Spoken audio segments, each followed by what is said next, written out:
Welcome to the Hughes Hubbard Anti-Corruption and Internal Investigation Practice Group's podcast, All Things Investigations. The Hughes Hubbard Anti-Corruption and Internal Investigation Practices Group represents many of the premier companies around the world, providing advice on issues spanning the full anti-corruption and compliance spectrum.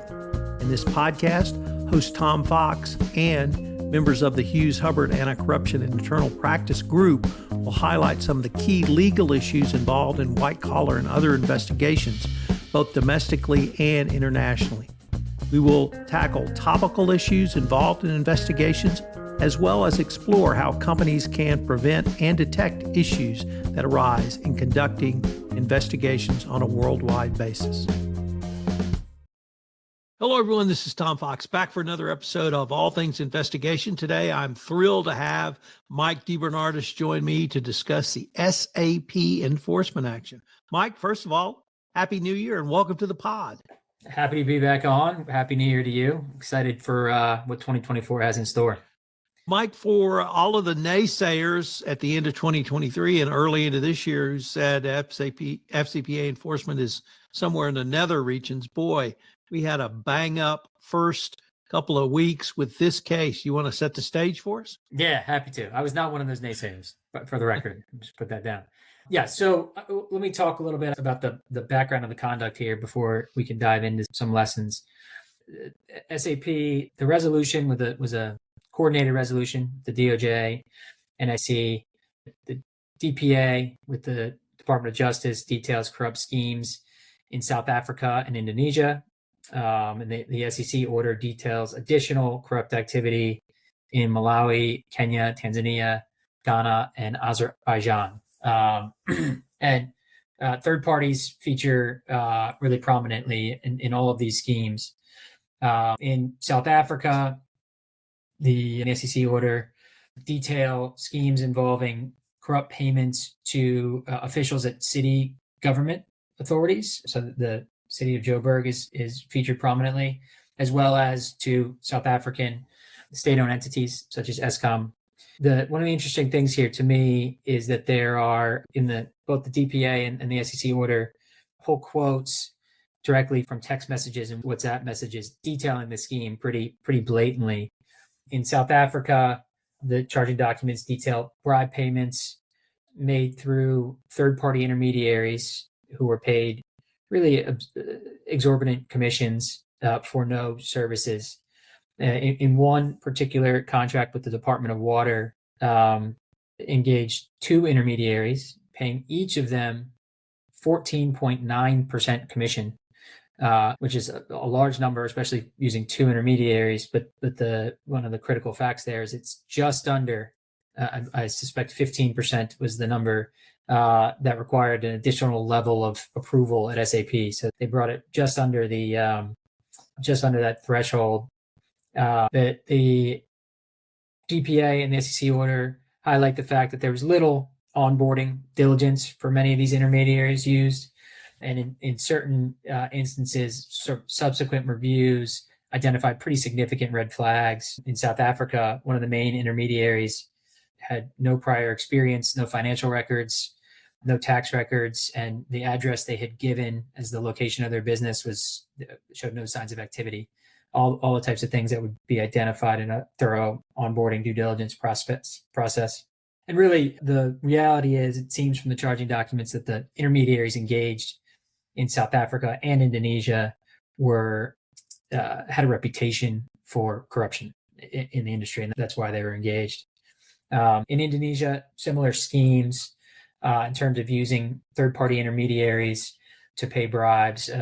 Some of the juicier quotes from WhatsApp messages and text messages are detailed in the description of the Indonesian conduct, including at one point a message from an intermediary to a SAP employee suggesting that he bring an envelope to their meeting so that the intermediary can use it to fill with cash for their bribe payments. And then the SEC order goes on to talk about distinct corrupt schemes in each of those other countries, each using intermediaries, sometimes commissioned sales agents, other times resellers and it's a little, the detail is not quite as stark in those descriptions, but it seems that in certain countries, the intermediaries were obtaining inside information about the tender that benefited SAP. And in other situations, intermediaries, these resellers were engaged without any experience, but just for the purposes of their political connections. One other interesting thing, Tom, I'll note is the timing of some of this, and I know we'll probably go into more detail later, but the timing of these schemes really was 2013 through 2018. In the interim there, SAP actually had an FCPA resolution with the SEC back in 2016 related to conduct in Panama. So there's an interesting, if you look closely at the timing of some of these payments, an interesting connection between their resolution in 2016 with the SEC and ongoing payments in these schemes described now. So I'll pause there for your thoughts. You really ended with, I think, the highlight of that summary, which was this was a set of bribery schemes, literally global in nature, worldwide, a variety of different strategies used, override or completely disregard of internal controls, internal compliance programs. We don't know how high up it went into SAP, but there was at least some hints that it went pretty high up into the corporate headquarters. The Department of Justice estimated that SAP obtained over $103 million in contracts. I tried to add up the amount of bribes paid, at least as the amount reported, and it was somewhere south of $10 million. So one can only conclude they got a pretty good return on their investment from bribery and corruption here. We don't have the full amount of bribes that were paid.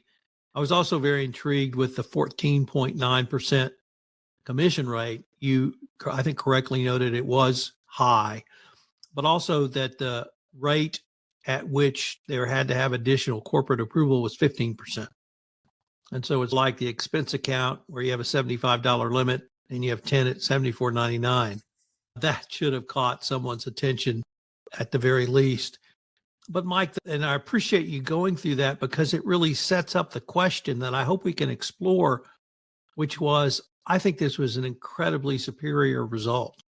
And you and I visited over some FCPA enforcement actions for a long time, but starting with ABB, we've seen huge amounts of bribes paid. We've seen recidivist conduct.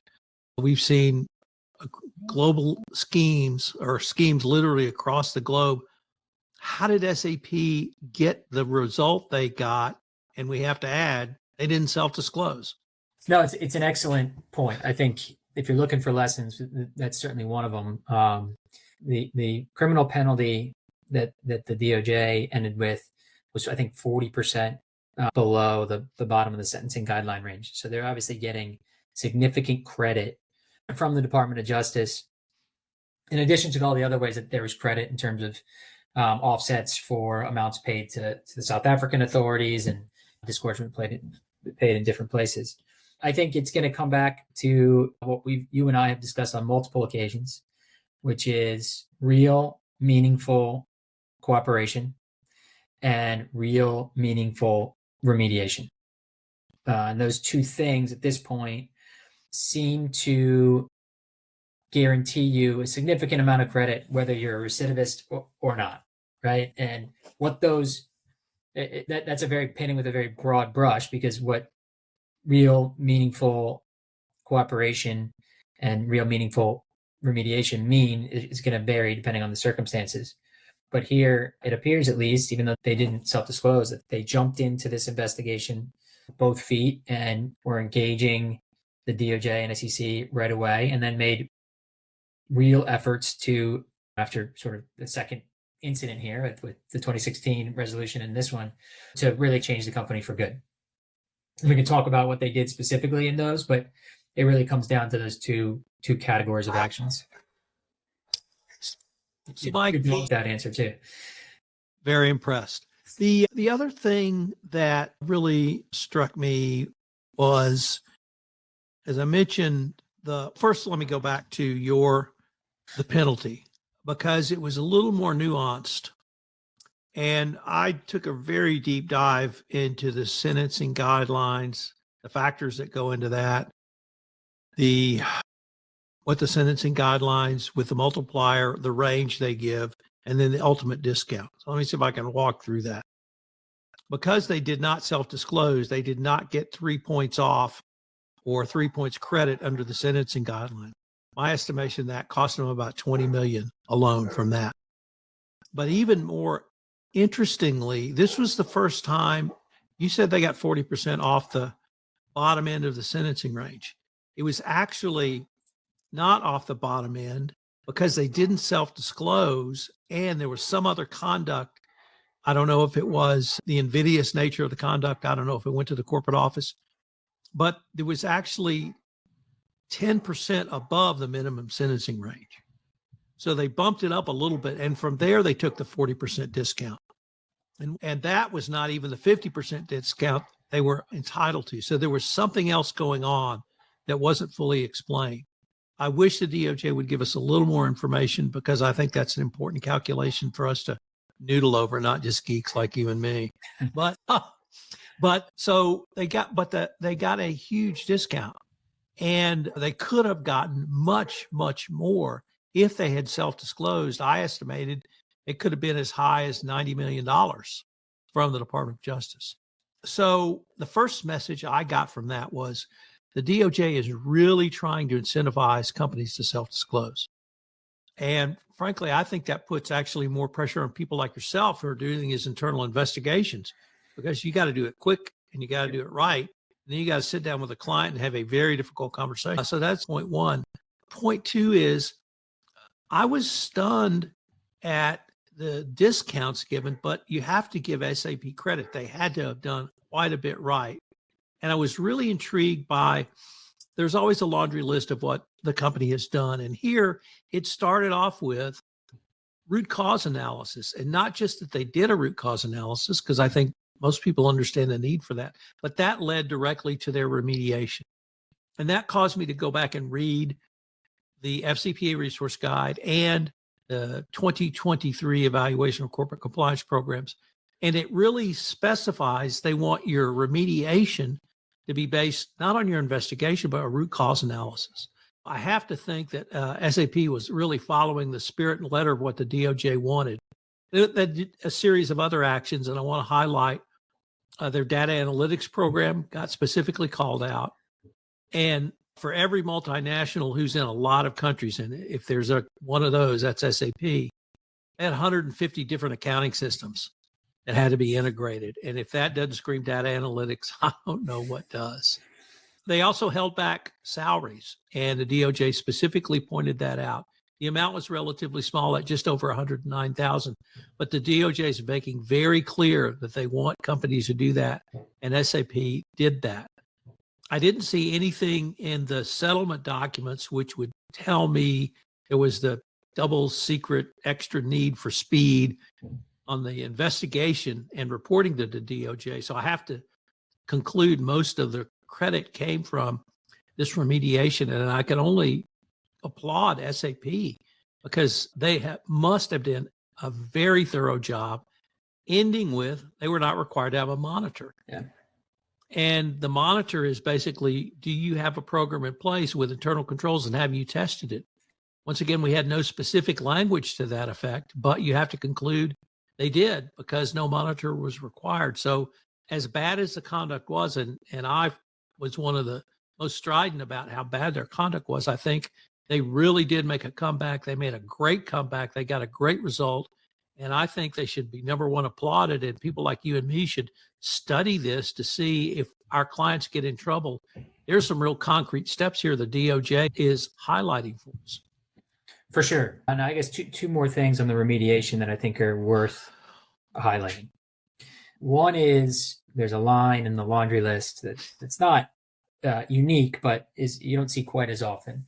Talking about how SAP significantly increased its budget and resources and expertise to the compliance program.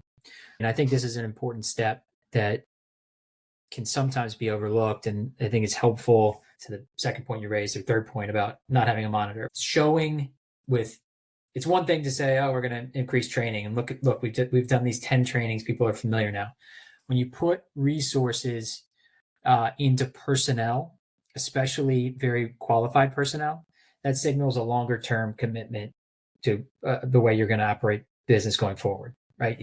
Companies don't hire dozens of compliance personnel only to fire them in 2 years after the watchful eye of the government is gone. So I think that's one thing. And the other thing, and we talked about this, you and I did on some other feed about the Albemarle resolution, is efforts to change their business practices, right? Because I think when you do a root cause analysis and you look through where your biggest risks are, there's two ways to address it. You can try to put additional controls over those risks, or you can make a decision that for certain really high risk conduct, we're just not going to do that conduct anymore, even if that means missing out on business opportunities or making the business opportunities more challenging and giving up on certain third-party relationships in certain contexts or in certain locations. That also, I think, signals a desire to more fully change the company and the way it approaches business. And I think those are impactful moves. You're spot on. And those were the four key elements that I saw that SAP had engaged in. What, if anything, do you think the DOJ was communicating around self-disclosure in this? Am I off base to say by not talking about it, or because SAP was not able to get it, it's really not a part of this discussion, or did you see something else? Like you, I wish there was a little bit more detail in here to give us a signal one way or the other. I do think, looking at the last 18 months worth of activity, there is a clear and obvious emphasis on showing the benefits of self-disclosure.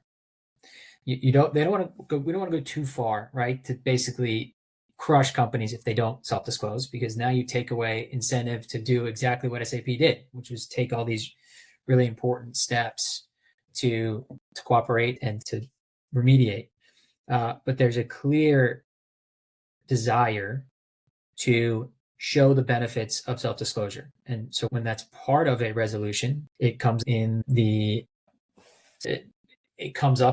fact that we're showing these benefits of self-disclosure, whether that's a declination or just extra significant credit. And when we're lacking self-disclosure, in the cases that don't have a voluntary disclosure, it's in making sure that the resolution isn't as sweet as it could have been had self-disclosure been there. I don't think you're wrong in wondering how this would have looked differently, and maybe seeing some steps here by the DOJ to highlight how this could have been better, because that's obviously a key goal. And I think if you pay attention to the speeches that have been given over the last 2 or 3 years, it's clear this is a policy objective of the Department of Justice in particular. And I think that's a great note to end on, because I saw multiple policy objectives the DOJ articulated in this enforcement action. Clearly, as much as we might have liked some additional information, I thought the DOJ communicated some significant things. I hope every compliance professional will read your client alert and listen to this podcast, because I think there's a lot to unpack here that you can not only use if you do find yourself in trouble, but I think you can actually benchmark your program around a lot of what SAP did. So I'm going to shout out to SAP once again.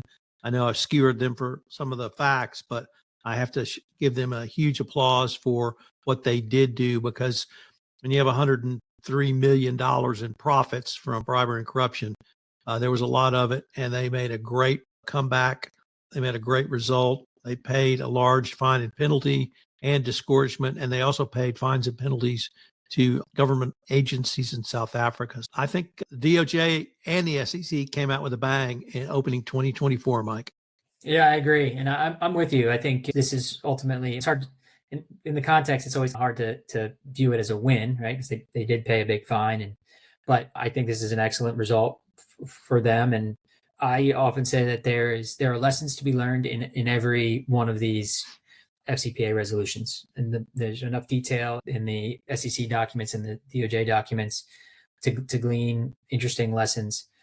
Some have more than others. I think this is one where there's really a lot of nuance to it and a lot of interesting lessons for companies in planning out their compliance programs, and also companies who might be facing a a challenging investigation. Well, Mike, thanks again. I look forward to continuing our conversation. Yeah, thank you, Tom. This is Tom Fox again. Thank you so much for listening to this episode of the award-winning All Things Investigations. If you've enjoyed this episode, I hope you'll subscribe, rate, and review wherever great podcasts are listened to. All Things Investigation is a production of the Compliance Podcast Network.